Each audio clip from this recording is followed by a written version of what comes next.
Okay, so good morning. This video is going to be a little bit weird because I don't have all the footage for this painting.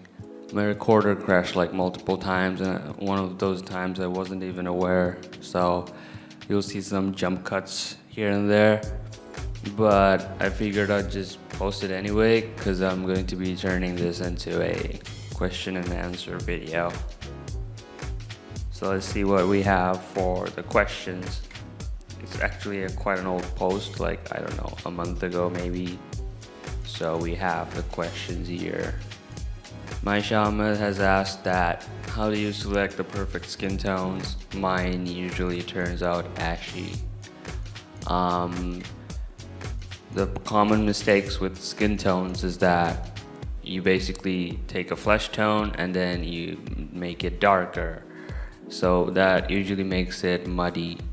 For skin tone to feel like skin, you need to put more red, put it on like select your base tone and then make it redder. Turn this wheel into the red section and then give some red to where light hits the skin. And when there's shadow, make it more greenish gray, not actual green, but like very grayish. Give a hint of that. So like if you put the shadow sections around the blue sides and then give more reds to the lighter sides and keep it subtle, your skin will start to look alive. The next question is by Azim, and he has asked that one, do you have specific goals for this year in terms of projects or learning something? And then two, who would be your favorite artists on the internet or from history? So for the goal for this year is to obviously do more professional projects. The bigger the projects, the better. I'm currently working on a lot of stuff right now, so the goal is currently going as planned. And then for my favorite artist, it remains the same. It's Lowish, it's Cynic's design, and then third would be I think third would be Karl Kopinski right now. That dude's amazing. Sedative has asked that are you and your brother gonna make any new song again? I love the song you've sang and the music was so calming. Well, music is totally optional for me, so it really depends on the mood. If I'm on the mood for music, I'll make more. Otherwise, no. But we'll see. And then Sadia Moon has asked that why don't you sing more? Will you sing more, please? Well, as you know, you're added to me on Facebook right now, so I do post like crappy covers, so you can still listen to those. But as for the page, I'm not sure what I'll post music wise. Maybe it'll take a while to, like, if I run out of art content, I'll post some music. And then Sejuti has asked that how do I get better with proportions? Well, key to getting proportions right is to see your drawings as shapes. So like you need to do a lot of 3D studies. If like use boxes and cylinders and then divide them, then you will see like half is this face, the rest half of it is this face, and you can fit the parts in there. So what I'd suggest is to take your references and then study those photos and break them up into shapes. Once you do that, your proportions will not get all over the place. And never start with drawing eyes. Start with the head shape first and then put the eyes on them. Ramim has asked that will you be making RL in different types of clothings like cosplay art with RL? Good question.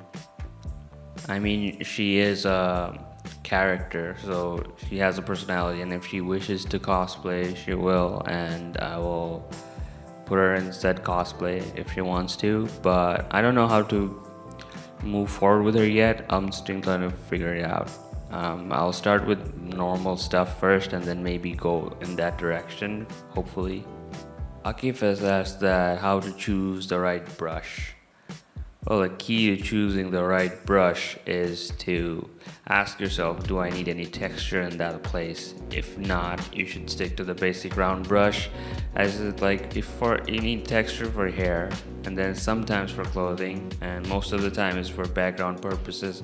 For portrait art, you don't really need any textured brushes, like maybe for the hair, but for the skin, it's just soft brush all over the place. So, and never overuse textures.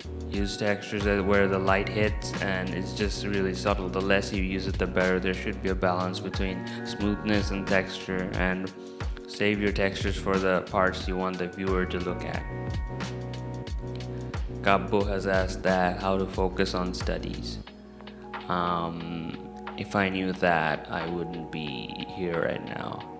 I mean, if you're talking about art studies, then that just do it. Yeah. Set goals. Okay. Be like, okay, I need to focus on colors. Don't try to cover everything at once. Just start with like proportions, and then values, and then color variations. Divide them into parts. Then it'll be more interesting, and you won't feel as pressured. Do we have any other questions? Let me check. Bisha has asked that tell us something about your longest art block and what initiated it. Well, currently it's right now actually. I just, after the whole quarantine thing, I took up way too many projects I can take the handle off. I thought, lots of free time, nowhere to go. How can it go wrong? And then I hit this creative slump and I don't want to start work on my projects anymore, and it's just really bad. I'm just grinding through it one by one, but it's a really bad experience overall. And yeah, I haven't felt this bad in a while, so maybe I should stop taking projects for a bit, relax. So that was it for all the questions. Thank you for asking them, and I will see you on the next video. Bye-bye.